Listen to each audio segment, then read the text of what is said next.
அறிவுடைப்பரீர், எங்களுக்கெல்லாம் மெருகு முலாம் பூசத் தெரியாது. மனதில் பட்டதை அப்படியே சொல்வோம்.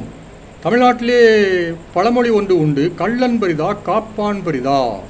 நமது பதில் கள்ளனே பரிது. ஏன் தெரியுமா? காப்பானுடன் கள்ள ஒப்பந்தம் பண்ணிக்கொண்டான் கள்வன்.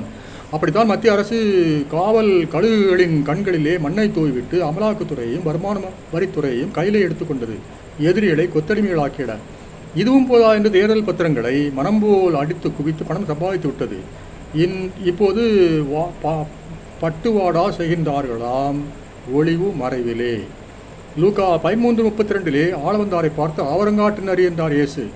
ஆனால் பழமொழி உள்ளது, ஆளை ஏய்க்குமாம் ஆவரங்காட்டு நரி, அதை ஏய்க்குமாம் ஒற்றைக்கால் நண்டு. பணத்திற்கு ஆசைப்படாத ஒற்றைக்கால் நண்டுகள் நாம்.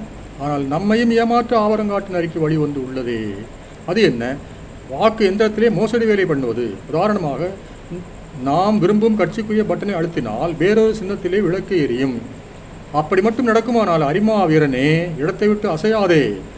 அழுத்திய பட்டிலிருந்து கை விரலை எடுத்து விடாதே. அதிகாரிகளும் பத்திரிகைக்காரர்களும் வந்து பார்க்கட்டும். கூண்டில் சிக்கிய எலி போல திருட்டுத்தனம் மாட்டும். ஏனெனில் 1 ராயப்பர் 5:8 சாத்தான் கர்ச்சிக்கும் சிங்கம் போல எந்த அப்ராணியை விழுங்கலாம் என்று தேடித் திரிகிறது, மறந்து விடாதே.